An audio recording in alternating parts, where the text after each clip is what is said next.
Para pemirsa, ketemu lagi di channel Anda, channel pendidikan Suyanto.id, channel untuk berbagi pengetahuan dan belajar sepanjang hayat. Apa yang akan kita diskusikan kali ini? Kita bersama narasumber top kita, narasumber tetap kita, yaitu Bapak Profesor Ali Saufah PhD. Beliau adalah Dekan Fakultas Ilmu Pendidikan dan Keguruan di Universitas Muhammadiyah Kalimantan Timur. Nah, kali ini kita akan berbicara mengenai pengabdian kepada masyarakat di perguruan tinggi. Tapi jangan lupa klik subscribe. Manakala video ini sampai ke gadget Anda. Dan ketika itu terjadi, video sampai ke gadget Anda itu adalah berkat editor channel kita, Mas Heri Teguh Yono. Beliau adalah guru SMP Negeri 2 Karanganyar di Kabupaten Ngawi. Nah, kita sapa dulu narasumber kita. Assalamualaikum warahmatullahi wabarakatuh, Pak Ali. Waalaikumsalam warahmatullahi wabarakatuh. Terima kasih Pak Yanto. Gimana kabarnya? Alhamdulillah baik, Pak Ali. Dan kita sekarang akan membicarakan pengabdian masyarakat sebagai bentuk kita untuk ikut berpikir, memberikan feedback kepada Kementerian Kementerian Dikti yang baru saja menterinya diumumkan oleh Presiden Prabowo. Gimana pengabdian masyarakat ini, Pak Ali? Gimana? Ya Pak Yanto, pengertian masyarakat dalam Tridharma itu menjadi tugas lembaga. Nah, sekarang kita bicarakan mengenai bagaimana dengan tugas dosen, ya. Apakah tetap Tridharma atau ada yang lain? Ya, sudah kita bahas pada episode sebelumnya mengenai adanya tugas pokok, ya, tugas pokok dosen itu tetap saja Dwidharma, dua dharma. Tridharma itu nanti penugasan dari perguruan tinggi. Nah, Dwidharma itu pun lebih baik fokus saja pada dharma penelitian atau dharma pendidikan. Nah, pendidikan atau penelitian. Nah, pertanyaannya adalah dosen yang memilih atau ditugasi untuk jalur pendidikan itu kemudian bertanya-tanya lah, bagaimana kalau saya mau jadi profesor? Kan kalau mau jadi profesor harus banyak meneliti. Nah, itu yang kita jawab sekarang, yang kita bicarakan sekarang. Ya. Jadi usulan meninjau ulang Tridharma akan berdampak juga pada kebijakan tentang karir dosen. Ingat Permendikbud yang nomor 44 2024 itu kan tentang karir dosen itu. Ya, Ya. untuk menuju ke puncak jabatan akademik itu bagaimana apa eh, kelanjutannya? Bagaimana kemudian nanti ada keinginan untuk jadi guru besar bisa nggak untuk jalur pendidikan? Nah, itu yang kita usulkan sekarang ini Pak Yanto. Oke. Dan tentu saja kita ke depan perlu melakukan terobosan. Pertanyaan awal terobosan itu ialah pengabdian masyarakat. Ini tugas dosen atau tugas institusi? Dalam konteks ini perguruan tinggi.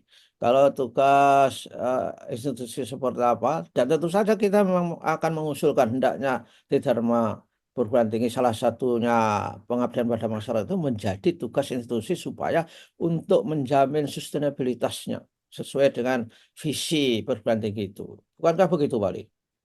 Ya betul Pak Yanto. Jadi artinya berkelanjutannya apa katakanlah pembinaan ada suatu desa binaan itu jamin kalau yang melakukannya adalah perguruan tinggi. Ya, sekarang itu tadi. Terus kemudian dosennya seperti apa? Dosen untuk pengabdian masyarakat itu atas penugasan. Yang Hmm. wajib itu dua dharma, yaitu pendidikan dan juga dharma penelitian. Tapi masalahnya, kalau kemudian mereka itu ngambil jalur pendidikan, apa kemudian bisa jadi guru besar? Selama ini kan persyaratan untuk menjadi guru besar kan lebih banyak fokus pada penelitian. Nah, sekarang ini usul kita Pak Yanto, untuk mencapai puncak jabatan akademik, yaitu guru besar, harus juga eh, bisa berlaku bagi para dosen yang ditugasi atau yang memilih jalur pendidikan. Nah, masalahnya kemudian bagaimana apa namanya bukan gelar ya, jabatan jabatan guru besarnya itu, ya jabatan guru besarnya ya dua-dua jalur itu. Dosen yang memilih atau ditugasi untuk jalur pendidikan juga akan memperoleh untuk karir puncaknya itu juga bisa memperoleh jabatan fungsional guru besar. Selama ini kan lebih banyak karena meneliti, menghasilkan publikasi, dan itu tidak menjadi persyaratan untuk dosen yang memilih atau ditugasi jalur pendidikan. Jadi pada dasarnya begini Pak Yanto, gelarnya itu bisa aja profesor, tapi bisa aja diimbangi dengan apa label guru besar dalam pendidikan, dalam pengajaran. Apakah itu perlu atau tidak? Guru besar dalam research.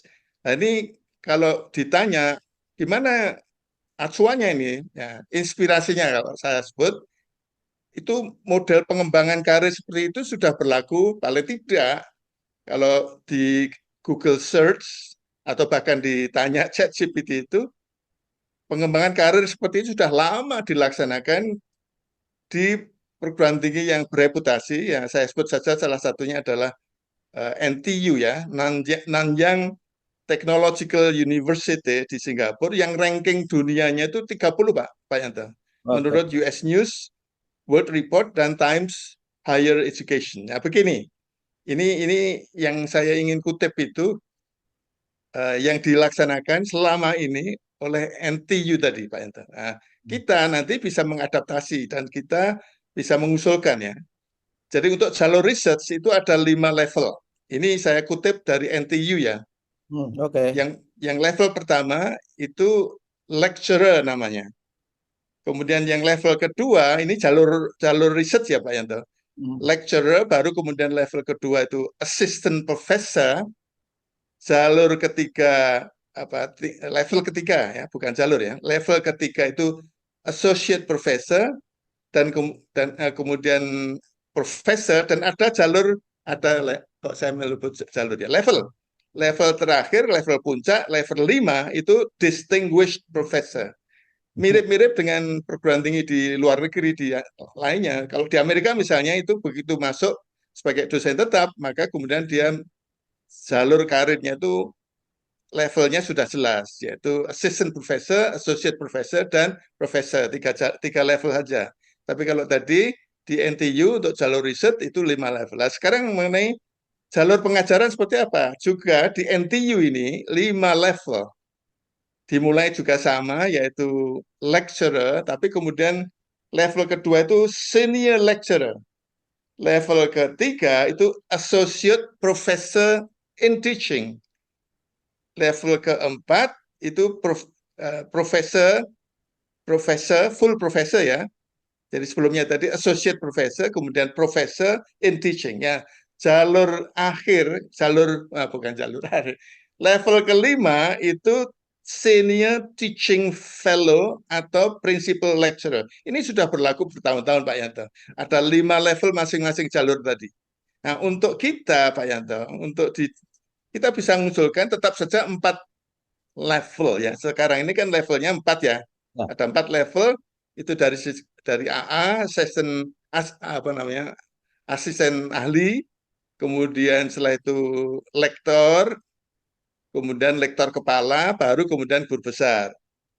Nah, ini bisa aja dimodifikasi jalur apa bukan untuk jalur pendidikan maupun jalur research dalam konteks di perguruan tinggi di Indonesia itu tetap saja mulainya dengan asisten ahli, kemudian kedua tetap lektor, ketiga lektor kepala, baru kemudian jalur yang ke apa namanya level yang keempat ini guru besar in teaching dan guru besar in research. Begitu Pak Yanto? Ya, ya, ya, ya. Ya, dengan cara begitu saya kira inovasi-inovasi itu akan lebih terlihat, Pak Ali. Misalnya dalam bidang pendidikan, pembelajaran. Pendidikan itu dalam kurung juga kan masuk dalam pembelajaran. Mungkin juga pendidikan itu juga komponennya kan banyak ya. Mungkin dia bisa ahli dalam bidang kurikulumnya dan sebagainya. Dan tentu saja yang penelitian juga begitu. Dan banyak hasil yang dilakukan karena berbasis passionnya itu mengundang banyak hilirisasi, ada hak paten dan sebagainya dari riset mereka. Nah, ini mungkin memang usulan kita itu agak apa ya, agak aneh, tapi kalau nggak dicoba tetap aneh terus. Seperti NTU itu nyatanya sudah berjalan lama, tapi kita tidak mendengarnya. Dan kalau bisa dipikirkan bareng-bareng, ada terobosan-terobosan bagi Kementerian Dikti yang baru ini. Mudah-mudahan begitu, Bali. Ada apa lagi kita akan di balik yang pengabdian masyarakat. Sekarang pengabdian masyarakatnya tadi ini menjadi tugas, menjadi domain dari perguruan tingginya. Dengan cara begitu selalu saja pengabdian masyarakat itu memiliki keberlangsungan akibat dari memang ditopang secara institusi dan bisa diinstitusionalisasikan programnya itu. Betul nggak pikiran saya? Jangan-jangan sesat juga. Betul, Pak Yanto. Jadi artinya perguruan tinggi lah yang kemudian membentuk tim untuk kemudian berpikir bagaimana ikut memberikan kontribusi terhadap kemajuan bangsa dan negara yang kemudian ditelurkan dalam bentuk program-program pengabdian pada masyarakat. Nah, karena selama ini dosen yang melaksanakan pengabdian pada masyarakat itu parsial sekali, Pak Yanto. Jadi Hmm. bahkan itu mengajar di kursus apa namanya dosen itu bisa dianggap sebagai pengabdian masyarakat kan bukan mengada-ada ya ini betul ya betul bisa tapi kemudian akhirnya kan keberlanjutannya nggak jelas. Ya, ya, ya, Nah, ya. kalau kemudian perguruan tinggi itu dianggap juga harus memberikan kontribusi terhadap kemajuan bangsa, maka juga masyarakat Indonesia secara luas dan berkesinambungan juga harus menjadi sasaran dari perguruan tinggi. Sehingga sebetulnya ini luar biasa menurut saya dalam kaitannya dengan apa fungsi perguruan tinggi ikut juga memajukan masyarakat Indonesia secara luas itu akan jelas. Dan kalau bisa, itu betul-betul memang masyarakat yang membutuhkan. Ya. Bukan hanya sekedar ingin kerjasama lain ini. Bukan jadi tugas melaksanakan pengabdian pada masyarakat oleh perguruan tinggi, itu tidak harus dikaitkan dengan kerjasama. Jadi kerjasama itu kan saling menguntungkan. Tetapi kalau pengabdian pada masyarakat harusnya didefinisikan sebagai yang lebih mendapat keuntungan adalah sasaran dan ini tugas perguruan tinggi menurut saya. Tapi Ya, Pak Yanto, kalau boleh saya apa ada tambahan tentang itu tadi dua jalur tadi itu masalah kekhawatiran mengenai apa kesejahteraan dosen. Apakah kemudian profesor in teaching itu juga akan memperoleh imbalan tunjangan fungsional lah apa gimana namanya yang sama setara dengan profesor in research seperti yang selama ini diterima. Saya kira ya tidak ada masalah begitu. ya Tapi bukan, tidak kemudian menjadi lebih mudah Pak Yanto ya bukan, untuk yang in teaching tadi ya. ya bukan tunjangan, fungsional. Kalau guru besar kan sama tunjangannya. Itu ada additional income-nya itu. Jadi take home Ya. pay-nya itu, take home pay-nya. Kalau riset kan dibiayai misalkan saja. Bahkan bisa hibah sampai miliaran multi-use. Lalu gimana kalau mengajar? Ya. Nah, ini yang harus dipikirkan. Karena jangan sampai take home pay-nya itu tidak sesuai dengan apa yang diperlukan oleh guru besar, dosen yang memilih di bidang pendidikan pengajaran itu. Saya kira itu kali ya. Dan kalau ada insentifnya, dia harus dipikir tuh. Karena manusia itu makhluk insentif. Ya antara lain ya insentif berupa pengakuan, kemudian insentif berupa ekonomi, berupa gaji, take home pay dan sebagainya itu. Baiklah, adakah message terakhir sebelum kita Satu tutup? lagi, satu lagi yang ingin saya ingatkan Pak Yanto, ini berarti juga pedoman angka kredit perlu disesuaikan agar jelas pedomannya dan sambil juga apa bagaimana petunjuk teknis dalam artian bagaimana Permendikbudristek nomor 44 2024 itu bisa dilaksanakan secara serempak, tidak hanya mengatur yang lain, tapi ini lebih prinsip menurut saya. Gitu Pak Yanto. Terima kasih. Oke, I got it. Terima kasih Pak Ali, para netizen, terutama warga perguruan tinggi dimanapun Anda berada, tetap ikuti kita supaya kita bisa berdiskusi di sini dan Anda memberikan feedback kepada kita di kolom komen. Terima kasih Pak Ali, sampai ketemu lagi minggu yang akan datang. Wassalamualaikum warahmatullahi wabarakatuh. Waalaikumsalam warahmatullahi wabarakatuh. Terima kasih Pak Yanto. Terima kasih. Masyarakat